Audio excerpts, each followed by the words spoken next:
से जो हमारे में, हमारी पार्टी में विश्वास नहीं रखते थे, वो ममता जी के पास चले गए हैं। Goodbye, thank you. वो यहाँ नहीं है, हम तो यहाँ हैं, तो हम यहाँ हैं और हम यहीं रहेंगे। लेकिन क्या आपको लगता है कि इतने सारे नेता आपकी पार्टी को छोड़ के चले गए, ये एक सेटबैक है कांग्रेस पार्टी के लिए? यूपी के अंदर जितिन प्रसाद ने छोड़ दिया, जब भी घास, ज्योतिरादित्य सिंधिया साहब ने छोड़ दिया। जब भी घास को काटा जाता है ना, तो नई पौध निकलती है, नई घास निकलती है अंदर से। तो मौका तो है, ये बेकार थे लोग, नए लोग निकलेंगे। ये बेकार लोग, नए लोग जो गए छोड़कर? नहीं, बेकार क्यों थे? जैसे थे। तो घास बढ़ जाती है, जो फालतू घास होती है वही काटी जाती है ना। तो फालतू घास, आपने एग्जाम्पल दिया, फालतू घास तो काम आती है ना, उसको तो उसको चारा बनाते हैं ना, उसको तो किसका चारा बन गए? उसको गाय भैंस को खिलाते हैं ना, तो वो तो बन गए चारा बीजेपी का, तो चले गए बेचारे, चले गए, जाने दो। तो आप मानते हैं कि इनकी अब आवश्यकता नहीं थी? ये ठीक है, चले गए। आवश्यकता की बात नहीं होती है। जीवन में ये एक सिस्टम होता है जिससे कि कुछ लोग आते हैं, कुछ लोग जाते हैं। जीवन में ये होता है ना, आपके हमारे घर में, फैमिली में कुछ लोग आते हैं, बुजुर्ग हो जाते हैं, चले जाते हैं, नए बच्चे पैदा होते हैं। इसी तरह से ये आगे, हम लोग आगे बढ़ पाते हैं। बढ़ने दीजिए, नए लोग आएंगे, नए चेहरे आएंगे, नए विश्वास के साथ आएंगे, पार्टी में नए लोग आएंगे और पार्टी मजबूत होगी। G23 के बारे में सलमान खुर्शीद क्या सोचते हैं? अब हालांकि G22 हो गया। आप जो अब कह रहे हैं, मैं तो ये कह रहा हूं कि मैंने उनके बारे में कभी नहीं सोचा, कभी नहीं सोचा उनके बारे में। और उन्होंने सोचा हो ना सोचा हो, लेकिन जब आपने आज़ाद साहब का नाम लिया तो हाँ, एक दफ़ा हंसकर मैंने ये ज़रूर कहा था कि G23 से G1 पर कैसे आ गए। अकेला स्टेटमेंट दिया था ना, तो G1 पे आ गए। तो सब चलता है, कोई दोस्त है बाप, साथ बैठते हैं, कभी कोई किसी से कुछ लिखवा लेता है, कोई तो आज़ाद साहब खफा क्यों है?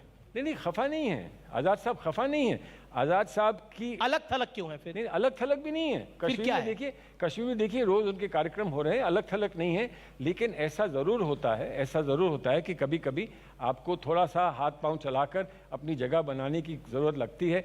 जब लगती है तो आप बनाते हैं, उसमें क्या है, स्वागत है सबका। यूपी के चुनाव से पहले केशव मौर्य ने बोला कि रामलला का भव्य, जो डिप्टी सीएम है, उन्होंने बोला कि रामलला का तो भव्य मंदिर बन गया, काशी में भी भव्य मंदिर का निर्माण हो रहा है। भव्य मंदिर का निर्माण हो रहा है, काशी में निर्माण हो रहा है, और वहाँ रास्ते साफ, मथुरा में भी होगा। वहाँ तो शफीकुर रहमान बर्क ने बोला कि मुसलमानों को उकसाने की बात करे, किसानों की तरह मुसलमान सड़क पे आया जो सपा के सांसद है, तो मुश्किल में पड़ जाएगी। तो उनसे बात करिए ना, उनको क्यों नहीं बुलाते हैं आप? मुझसे क्यों पूछ रहे हैं बर्क? तो केशव मौर्य की स्टेटमेंट पर आप क्या कहते हैं? नहीं, मुझे कुछ नहीं कहना है। मुझे ये कहना है कि केशव मौर्य कॉन्स्टिट्यूशनल पोजीशन पर है, पोस्ट पर है। उनको कॉन्स्टिट्यूशन, हमारे संविधान और हमारे सुप्रीम कोर्ट के जो आदेश हैं उनका आदर करना चाहिए, उनको समझना चाहिए। बस इतना कह रहा हूँ, और क्या है।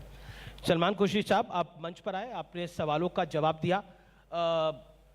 फिर मैं एक बार आपको आखिर में जरूर एक सवाल पूछूंगा, ये आखिरी सवाल है। क्या आपको लगता है कि आपने जो किताब लिखी वो बिक जरूर गई होगी, लेकिन उसने कंट्रोवर्सी को खड़ा कर दिया? एक मैं उसको बैठा दूंगा, उसमें क्या प्रॉब्लम है? काम तो सिर्फ बैठाने का है, बैठा दूंगा। आप मत खड़ा करिए, बैठ जाएंगे, सब ठीक हो जाएगा।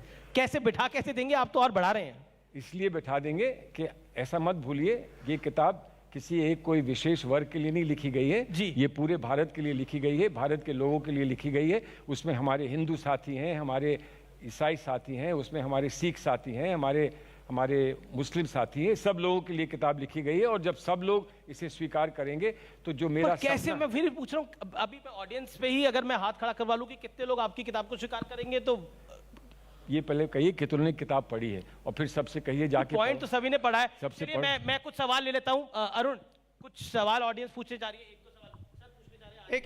एक तो सलमान खुर्शीद साहब, मेरा ही सवाल है पहले लोगों के पास जाने से पहले। बताइए। पहले तो ये कि आपकी इस किताब के बाद आपकी पूरी पुरानी किताबों की भी खोजबीन शुरू हो गई। उसमें एक किताब आपकी है जिसमें 1984 के दंगों में जो सिख मारे गए उनका जिक्र करते हुए आप कह रहे हैं कि 1947 में जो खून बहा था मुसलमानों का, उसका एक तरह से बदला है जब हिंदू और सिख इनका आज खून बह रहा है। तो क्या ये बात सही है? क्योंकि ट्विटर पर, सोशल मीडिया पर बहुत ज्यादा वायरल हो रही है। बड़ा सिंपल है, किताब पढ़ लीजिए। नहीं, वो तो है, यहाँ पे है किताब पढ़ लीजिए। नहीं, हाँ। इस पे मत पढ़िए, किताब लीजिए, पूरी किताब पढ़िए। मतलब किताब खरीदना ऐसा करिए, अब अगर किताब नहीं पढ़ी तो आज सवाल भी मत पूछिए। नहीं, वो सोशल मीडिया पे चल रहा है, तो क्या वो गलत है? सुनिए, सोशल मीडिया पे कर दीजिए आप। खंडन इनके सामने कर चुका हूं। ये बार बार क्यों बात वो पूछ रहे हैं? मैं कह चुका हूं कि इसको मैंने कहा कि ये गलत था। वहां लफ्ज इस्तेमाल हुआ है terrible. This is a terrible thought. Terrible thought, समझ गए ना टेरिबल क्या होता है? तो इसलिए पहले किताब पढ़ लीजिए, आपको जवाब मिल जाएगा। कोई ठीक है, और भी सवाल, और कई लोगों के सवाल। खुर्शीद साहब, कांग्रेस पार्टी के बारे में कहा ये जा रहा है, खासतौर पे जो उनके जो सबसे बड़े चेहरे हैं, कि भाई वो पार्ट टाइम पॉलिटिशियन हैं।